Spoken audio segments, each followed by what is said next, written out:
Olá pessoal do canal Angra, como vocês estão? Eu espero que vocês estejam bem. No vídeo de hoje vamos falar sobre o maior gangster do mundo, Al Capone. Então se você ainda não é inscrito no canal, se inscreva, ative as notificações, dê um like e bora pro vídeo. Al Capone foi o mafioso mais conhecido da história norte-americana. Dominou a cidade de Chicago durante seu império de crimes, principalmente pela venda de bebidas alcoólicas. Al Capone foi o líder de uma gangue que dominou a cidade de Chicago no final da década de 1920.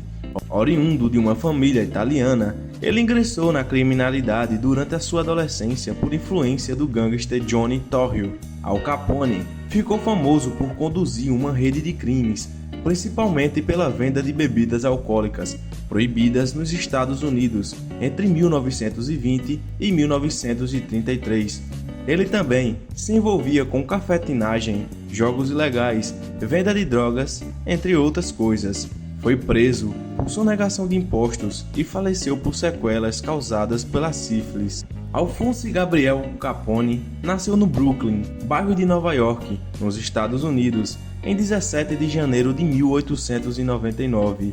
Al Capone, como ficou conhecido, era filho de imigrantes italianos originários da Sicília. Seus pais eram de Angri, uma cidade próxima de Nápoles, no sul da Itália. Eles se chamavam Gabriele e Teresa Capone e migraram para os Estados Unidos em 1893. O pai trabalhava como barbeiro e a mãe como costureira. Ao todo, o casal italiano teve 9 filhos. Al Capone cresceu em um contexto de pobreza e estudou até os 14 anos de idade, sendo expulso da escola que estudava porque agrediu sua professora. Depois de ser expulso da escola, Al Capone trabalhou de diversas formas no seu bairro e acabou cooptando por Johnny Torrio, um mafioso local. Torrio agia em diversas atividades ilegais, como apostas em jogos, agiotagem, tráfico de drogas, cafetinagem, entre outros.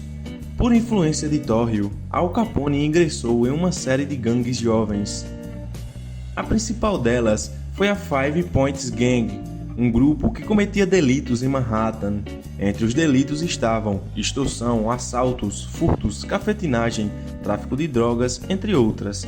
Em 1919, Al Capone recebeu um convite para mudar-se com Torrio para Chicago, o que fez o jovem abandonar a Five Points Gang. Johnny Torrio havia se mudado para Chicago a convite de James Big Jim Colossismo, chefe de máfia em Chicago. Torrio então convidou Al Capone para que o jovem se juntasse a ele, e chegando a Chicago, Al Capone foi colocado na função de segurança de um bordel por Torrio.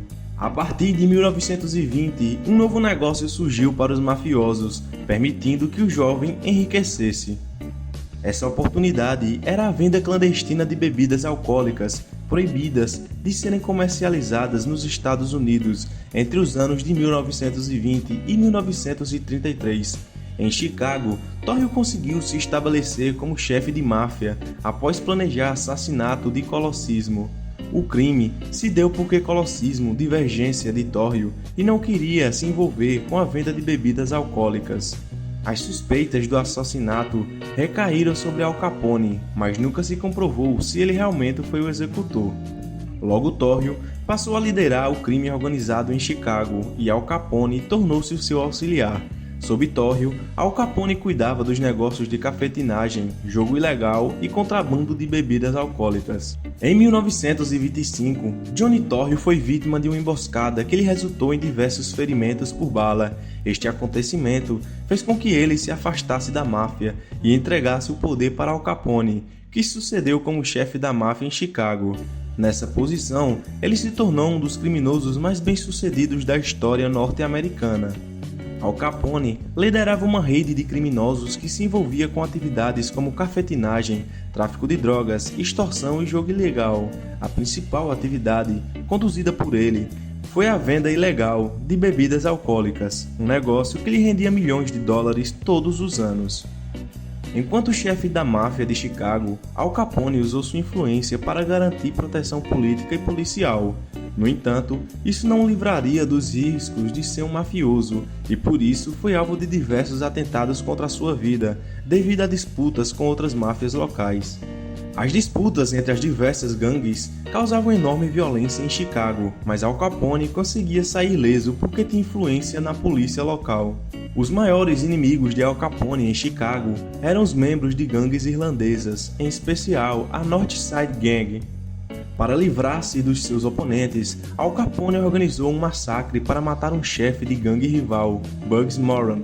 A matança aconteceu em 14 de fevereiro de 1929, enquanto Al Capone estava na Flórida, resultando na morte de 7 pessoas. Este evento recebeu o nome de Massacre do Dia de São Valentim. O massacre do Dia de São Valentim chamou a atenção das autoridades, fazendo com que o mafioso fosse investigado pelo FBI, o Departamento de Investigação Federal dos Estados Unidos, os Departamentos do Tesouro e da Justiça foram mobilizados para construir um caso contra Al Capone.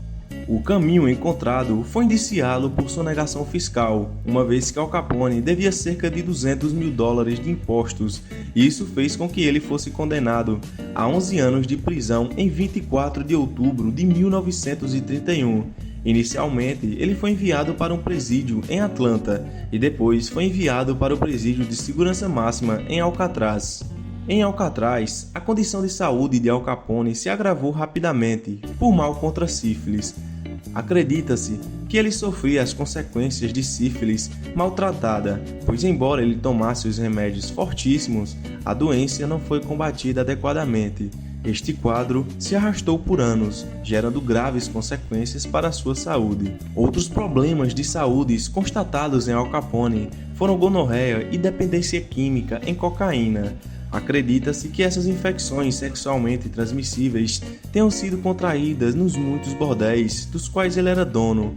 Seu estado de saúde se agravou nos anos seguintes e ele passou a sofrer com desordens mentais, um indicativo de que a sífilis havia prejudicado seu sistema nervoso e o seu cérebro.